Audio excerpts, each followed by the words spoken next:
Salam sejahtera, Pace Bene bagi kita semua. Saudara-saudari, kita ingat perkataan Santo Hieronymus yang mengatakan, tidak mengenal kitab suci berarti tidak mengenal Kristus. Tidak mengenal Injil berarti tidak mengenal Kristus. Kristus adalah sabda yang menjadi daging, yaitu Injil. Kita ingat peristiwa ketika banyak orang meninggalkan Yesus. Ia bertanya kemudian kepada para muridnya, apakah kamu tidak pergi juga? Petrus pada saat itu mewakili para murid menjawab dengan mengatakan, kepada siapakah kami pergi? Engkaulah sabda hidup yang kekal. Dalam hal ini mari kita masuk ke dalam satu perikop yang terkenal dari Injil Yohanes, yaitu kisah tentang wanita Samaria. Perikop ini dengan pendek mengisahkan Yesus mengadakan perjalanan dari Judea ke Galilea, dan untuk itu dia terpaksa melintasi daerah Samaria. Dan dalam perjalanan panjang dan melelahkan itu, Yesus sampai di kota Sikar. Dan di kota Sikar itu ada sebuah sumur, dikatakan sumur Yakub. Dan di situ dalam kelelahan, lapar dan haus, Yesus duduk di pinggir sumur itu. Hari itu kira-kira pukul 12 siang. Dan secara kebetulan seorang wanita datang ke sumur itu pas pada tengah hari. Mengapa si wanita ini datang pada tengah hari ke sumur? Pertama, bahwa si wanita ini didorong oleh kehausan yang amat sangat. Karena bagi orang Yahudi, untuk pergi ke sumur itu biasanya pada pagi atau sore hari. Tapi karena kehausan yang amat sangat besar, si wanita ini pergi pada puncak teriknya matahari. Maka dengan demikian dalam perikop ini dikisahkan perjumpaan dua kehausan yang amat sangat. Satu, kehausan Tuhan sendiri. Dan dua adalah kehausan si wanita ini. Dan dari dua kehausan ini nampaknya kehausan Yesus yang paling besar. Itu nampak dari dialog. Yesus yang pertama meminta, berilah aku minum. Sesuatu yang aneh di sini, bahwa Yesus sepertinya tidak bisa memenuhi kehausannya tanpa kerjasama si wanita ini. Berilah aku minum. Dan kehausan si wanita ini nanti dimasuki oleh Yesus dengan masuk ke dalam hidupnya, ke dalam sejarah hidupnya, melalui pertanyaan Yesus dengan mengatakan, panggillah suamimu. Menarik bahwa si wanita ini kemudian menjawab dengan mengatakan, aku tidak memiliki suami. Tapi Yesus lebih masuk semakin dalam lagi, benar katamu kamu tidak memiliki suami, tapi engkau telah bersuamikan 5 orang, dan yang ada padamu sekarang itu bukan lagi suamimu. Maka 5 tanpa 1 berarti si suami ini telah bersuamikan 6 orang. Telah bersuamikan 6 orang, tapi tak satu pun dari mereka itu menjadi miliknya. Maka Yesus, kita katakan dengan jenius, masuk ke dalam kehausan yang sebenarnya dari wanita ini. Kehausan wanita ini adalah kehausan akan relasi, kehausan akan cinta. 6 suami si wanita ini, apa artinya? Mari kita masuk ke dalam permainan angka orang Yahudi. Bagi orang Yahudi, angka 6 itu adalah angka ganjil. Angka ganjil dalam arti tidak penuh. Bagi orang Yahudi, angka penuh itu, angka sempurna itu selalu angka 7. Angka 7, misalnya penciptaan itu disempurnakan pada hari ke-7. Atau satu minggu itu kemudian menjadi 7 hari. Dan kemudian contoh lain misalnya notasi itu sampai 7, do re mi fa sol la si. Tidak ada pada 8. Maka di sini nanti 6 suami si wanita ini, tapi dia tidak memiliki kepuasan. 6 suami si wanita ini, tapi dia merasa kosong, merasa hampa. Maka kepenuhannya nanti diperoleh pada suami ke-7. Siapakah suami ke-7? Nanti suami ke-7 ini dengan spontan kita langsung bisa merujuk pada Yesus Kristus sendiri. Maka hanya Yesuslah nanti yang bisa memenuhi kehausan si wanita ini. Siapa dan apa ke-6 suami ini yang dimiliki oleh si wanita Samaria ini? Bapak-bapak gereja banyak menafsirkan apa dan siapa ini. Dikatakan misalnya suami pertama itu seks, suami kedua itu makanan, suami ketiga itu kebebasan, suami keempat itu pengetahuan, suami kelima itu kepemilikan, suami keenam itu karir dan realisasi diri, dan macam-macam. Intinya segala sesuatu yang kita buat untuk memuaskan dahaga kita disimbolkan oleh ke-6 suami ini. Yang ke-6 suami ini semakin kita miliki, justru semakin membuat kita kehausan, semakin memperparah dahaga kita. Maka ke-6 suami ini tidak akan pernah penuh, tidak akan pernah sempurna. Nanti kepenuhan dari pencarian manusia itu hanya bisa dipenuhi oleh Yesus Kristus sendiri. Untuk dunia sekarang, dunia teknologi informatika dengan segala percepatannya, saya lebih suka menganalogikan keenam suami ini dengan apa yang dikatakan sebagai dosa terbesar manusia zaman sekarang, superficialisme. Jadi dosa manusia terbesar pada saat ini adalah superficialisme. Apa itu superficialisme? Superficial artinya dangkal. Superficial itu artinya tidak amat-amat penting. Hal-hal di permukaan. Jadi superficialisme artinya orang-orang sekarang cenderung tinggal pada hal-hal yang sepele, hal-hal yang dangkal, atau bahkan lebih ekstrimnya kita katakan pada hal-hal yang konyol. Hal ini bisa misalnya tampak yang ada dikatakan itu sekarang adalah pergeseran demografi cinta manusia dari manusia kepada hewan. Dikatakan ada peningkatan besar manusia untuk memiliki hewan-hewan kesayangan. Sementara di pihak lain, di negara-negara tertentu misalnya, pilihan manusia untuk memiliki anak itu semakin menurun. Sejalan dengan ini misalnya, ikatan perkawinan resmi atau perkawinan di gereja itu juga semakin menurun. Orang lebih suka pada hidup single atau pada hubungan yang tidak mengikat. Akhirnya orang lebih memilih hubungan-hubungan atau relasi-relasi yang saling memanfaatkan, saling memperalat. Maka ketika hubungan itu kandas, maka dengan gampang saja ditinggalkan. Orang tidak bisa masuk lagi ke kedalaman, orang tidak bisa lagi mengambil risiko dari suatu hubungan yang serius, atau kita katakanlah risiko dari suatu perkawinan di gereja melalui sakramen. Selain itu, gaya hidup asik sendiri pun semakin meningkat dengan dunia medsos sekarang, dunia digital sekarang. Misalnya itu, orang itu bisa mengurung diri sekalian di kamar dengan bermain medsos. Inilah yang mau dikatakan sebagai gaya hidup individualistis. Jadi semakin seseorang itu tinggal pada hal-hal superficial, semakin dia mengalami kekosongan. Dan semakin dia mengalami kekosongan, semakin dia mengisi kekosongan itu dengan hal-hal superficial. Maka kita masuk dalam lingkaran setan. Maka dalam hal ini sebagai contoh, semakin kita gampang bosan, maka kita akan semakin suka mengadakan piknik atau healing. Dan semakin kita mengadakan piknik atau healing-healingan, justru kita semakin gampang mengalami kejenuhan. Dan demikian ini diumpamakan seperti kucing yang mengejar ekornya sendiri. Dalam hal ini misalnya bisa kita katakan, misalnya di Asia, angka bunuh diri dari gaya hidup superficialisme ini, akibat gaya hidup superficialisme ini, angka bunuh diri justru terjadi di negara-negara paling makmur di Asia. Jadi ini adalah lingkaran setan superficialisme yang di dalamnya kita dibuat semakin hari semakin haus, semakin kosong.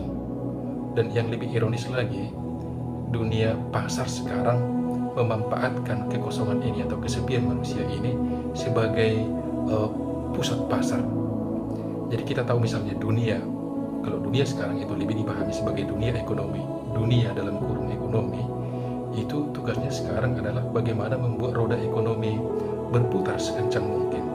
Bahkan kriteria apakah suatu negara maju atau tidak sekarang itu diukur seberapa kencang roda perekonomiannya berputar. Jadi semakin roda ekonomi suatu negara berputar itu, semakin negara itu dianggap sebagai negara maju. Apa artinya roda ekonomi berputar? Roda ekonomi berputar itu diukur dari daya beli masyarakat. Jadi semakin daya beli masyarakat meningkat, semakin roda ekonomi itu cepat berputar. Dan jadi usaha negara dalam memajukan negaranya adalah membuat daya ekonomi masyarakat semakin daya beli masyarakat itu semakin tinggi. Nah, bagaimana cara suatu negara atau suatu dunia ekonomi membuat daya beli masyarakat semakin tinggi? Itu dengan menjual atau dengan mendistribusikan hal-hal superficial. Dan inilah yang kita katakan sebagai konsumerisme. Dan di Indonesia ini sangat kentara sekarang. Dan ini bisa kita lihat terutama dalam konsumsi media sosial. Jadi dikatakan Indonesia itu termasuk salah satu negara yang paling banyak menghabiskan waktu di media sosial. Dikatakan bahwa rata-rata orang Indonesia menghabiskan waktunya itu di media sosial 5-6 jam. Bentuk lain yang paling tampak itu sekarang bahwa judi online di Indonesia itu ada dalam status darurat. Maka dikatakan superficialisme itu selalu mengantar kita kepada narsisisme. Jadi kita tahu narsisisme itu dari mitologi Yunani mengisahkan seseorang yang bernama Narsisus itu ketika melihat bayangannya di air, ia jatuh cinta kepada bayangannya sendiri dan ia melakukan segala sesuatu untuk memuaskan bayangannya sendiri. Itulah narsisisme. Saya jatuh cinta kepada bayanganku dan mencoba melakukan segala sesuatu untuk bayanganku itu. Bayangan tetap bayangan. Maka karena narsisisme ini melakukan sesuatu yang kita katakan tidak konkret, akhirnya narsisisme itu akan jatuh ke viktimisme. Artinya narsisisme akan selalu berakhir dengan kekecewaan. Dan kekecewaan ini membuat seseorang akan selalu merasa korban dari situasi. Viktimisme, selalu menyalahkan. Maka ketidakbahagiaan dalam bentuk narsisisme ini adalah ketidakbahagiaan yang melempar kesalahan ke luar dari dirinya, ke lingkungan, ke orang lain, ke orang tua, ke sekitarnya. Maka viktimisme adalah wajah lain dari narsisisme yang merupakan hasil dari superficialisme melalui konsumerisme tipuan pasar. Maka untuk sekarang saya lebih suka menamai suami-suami ini dalam bentuk suami pertama itu superficialisme, suami kedua itu narsisisme, suami ketiga itu konsumerisme, suami keempat itu adalah healingisme, suami kelima itu adalah rebahanisme, suami keenam itu viktimisme. Yang semakin kita memiliki ini justru membuat kita semakin haus dan semakin merasa kosong. Maka kehausan si wanita Samaria ini adalah simbol dari kehausan kemanusiaan kita masing-masing. Yesus menyebut dirinya sebagai air kehidupan. Padaku ada air yang membuatmu tidak akan haus lagi. Maka perjumpaan Yesus dengan perjumpaan wanita Samaria ini, perjumpaan dua kehausan ini menyimbolkan perjumpaan cinta. Kehausan ini kemudian hanya bisa dipuaskan oleh suami ketujuh, Yesus Kristus sendiri, sang air kehidupan. Maka perjumpaan dua kehausan ini itu terjadi di sumur. Perjumpaan dari kehausan Yesus untuk mencintai dan kehausan si wanita Samaria untuk mengalami cinta. Jadi perjumpaan Yesus dengan wanita Samaria ini adalah perjumpaan dua kehausan ini mengingatkan kita misalnya perjumpaan cinta dalam perjanjian lama. Kita ingat misalnya Ribka yang cantik itu dilamar oleh Ishak di sumur, dan kemudian juga Rahel itu menjadi mempelai Yakub itu terjadi di sumur. Dan kita ingat juga Zipora itu dengan Musa, kisah percintaan mereka dimulai dari sumur. Maka perjumpaan Kristus dengan wanita Samaria ini adalah perjumpaan Allah dengan manusia. Maka kehausan Allah yang terutama adalah kehausan untuk mencintai, kehausan untuk menyayangi, dan kehausan manusia untuk dicintai, untuk dianggap itu bertemu di sumur, bertemu di dalam diri Yesus. Maka hal yang paling mendasar, hal yang paling esensial bagi hidup manusia adalah dicintai, dianggap. Siapa saya ini? Apa identitasku? Setiap orang dari kita itu haus untuk dianggap, haus untuk dicintai. Maka kehausan Tuhan kita adalah kehausan untuk mencintai kita. Maka ketika Yesus mengatakan, berilah aku minum, itu artinya Tuhan setiap saat mengatakan kepada kita, terimalah cintaku. Tuhan akan membuat semuanya, membuat segalanya supaya cintanya itu diterima oleh manusia. Maka perjalanan Yesus itu dari Judea ke Galilea melintasi daerah Samaria itu bisa diumpamakan adalah perjalanan salib Yesus. Yesus sampai di tengah sumur itu pada tengah hari dan sungguh kehausan. Maka di kisah Samaria ini Yesus itu mengatakan aku haus. Dan jeritan yang sama itu persis dikatakan Yesus dari atas salib. Aku haus. Kehausanku yang utama adalah untuk mencintaimu. Kehausanku yang utama adalah supaya engkau menerima cintaku. Maka salib itu adalah simbol perjumpaan cinta antara manusia dengan Allah. Maka bisa dikatakan Yesus dengan si wanita Samaria ini mengalami kepenuhan akan kehausannya.